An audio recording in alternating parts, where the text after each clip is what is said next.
Hey peoples! Okay, so I should really be sleeping right now and fixing my sleep schedule before school on Monday, but, good start off for the senior year, but I have something that is really important to me to get out there. And I believe that the power of voice is very important and very useful to exercise, and I kind of want to encourage everyone else to use it too. Okay, so here's the thing. I'm an aspiring filmmaker and an aspiring actress.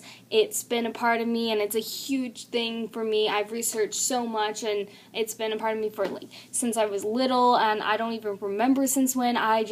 It's everything to me.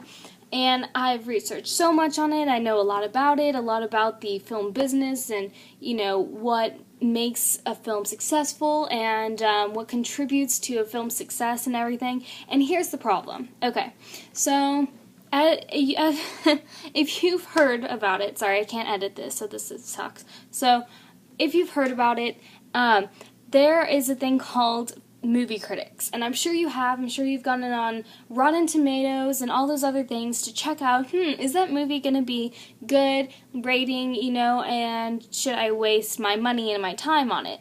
Here's the thing. Film critics and movie critics have certain checklists, like a mental checklist in their brain of what they consider a good film to be. The thing is films are different in so many ways. Different viewers, different audience they're aiming for, different reasons that they're trying to pinpoint. Some films are looking for doing the artistic things and doing aiming for the cinematography and the score and just all these things, and the story might lack a little there.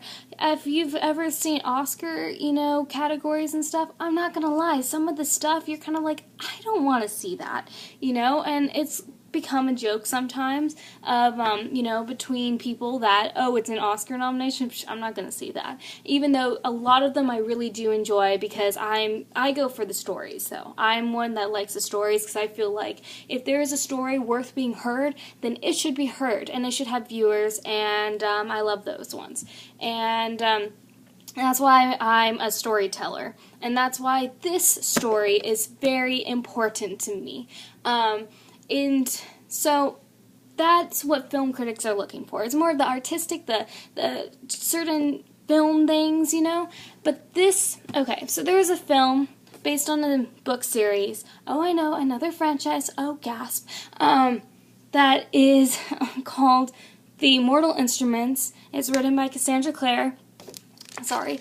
And the first book ever in the series came out as a movie called City of Bones. So, we live in an era where Twilight and Harry Potter and Hunger Games, they have been put into this society, and people have just marked them as franchise and YA faction stereotype. Whatever they think of those films, that's what they think of everything in YA, which is young adult fiction, and every store and whatever they think about if there's another franchise. Well, here comes another franchise. And what makes it a franchise is it just has multiple books, and it's in the YA, aimed for young adult fiction, which honestly, tons of age groups would love it. I really strongly believe that. I read them a while ago, and, my younger sister likes it, and my mom likes it, and it's YA is a lot more approachable to a wider range of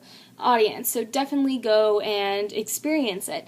The thing is since there is a stereotype of it, and this acknowledgement of there only being a few standout films that actually follow the books, they don't give consideration as much to the other YA and the other franchises out there. Just because there's multiple books and a wide range of people that love it, shouldn't you want to see a film and acknowledge it as something unique because of that? I mean, really, because they have a lot of people that love it, and don't you think they love it for a reason? These films, they're just for, they have some really great themes. YA fiction has so many different stories underneath it, and it's, books and stuff, but it's also films and stuff. And the problem is that the film industry doesn't look at it as another genre, which they really should. It's just like sci-fi, it's just like fiction, it's just like nonfiction, it's just like, G-rated movies, all that kind of stuff. It's just aimed for another type of audience, and another, type of people would like these. Now, this is a story, a movie that has come out like this, and one of the leads has also been in Twilight, so critics are automatically flying off the rail and aiming whatever they can to compare it to it, because apparently in this society nothing can stand on its own, and I'm talking about everything. We're covering people, we're covering books, we're covering anything. How about we stop comparing and actually liking something because we like it? And so because critics and, Rotten Tomatoes, people rely on it so much, which honestly maybe you shouldn't, because they are biased. Whatever they say, they're professional. Well, it's still biased. I could see something professionally as a filmmaker and look at it and film way, and I'm still going to be biased. Oh, I don't like that color. I don't like that tint. It's just not my thing. I don't like it. So I'm going to say it's not professional enough, Critics that don't go off other people's reviews. Go and watch it for yourself and see if you like it. Because I'm serious, this City of Bones has so many different mixed reviews because it has this aspect where it can grab and interest to, sorry, awful angle on an iPad sucks, I know, but and it can grab, it has a little thing for everybody. It has a thing for those Twilight fans looking for another franchise, and yes, I'm not saying to compare it at all. It does have similarities because,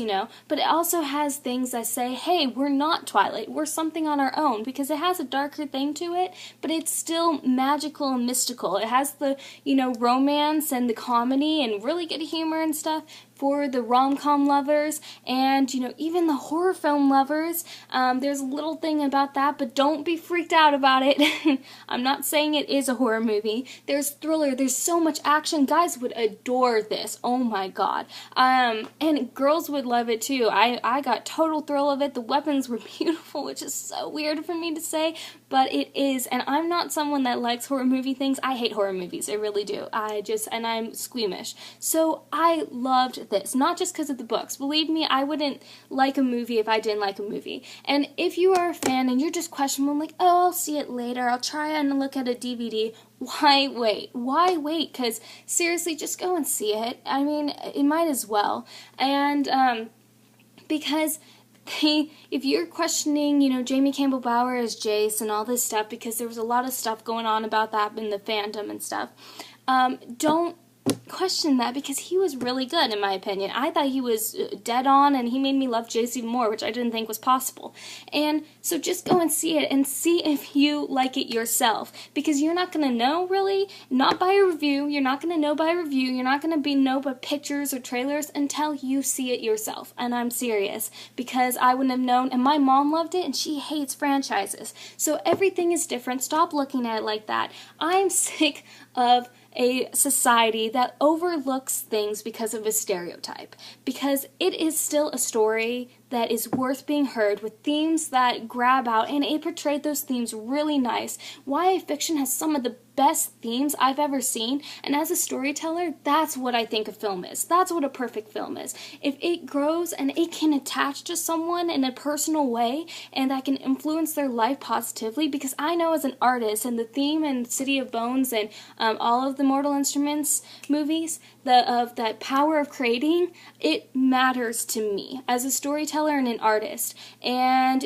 anything, you might grab something if you have, it's a story about film and relationship and family and relationship and love and everything, but not in the way where it gets too queasy and stuff. Just go and see it and try it, because the box office weekend and opening weekend is everything in film industry, which it's a lot of mumbo jumbo financial stuff in it. Just go see it this weekend. Bring whoever you want to, see if they like it, because you're not going to know, and no one else is going to know until you see it yourself. And this is the only way we're going to get YA fiction accepted as a genre in film, and more of them too. So if you want other YA fiction books series to be successful as well and be made, you gotta make the other ones successful too. Sorry, it's true.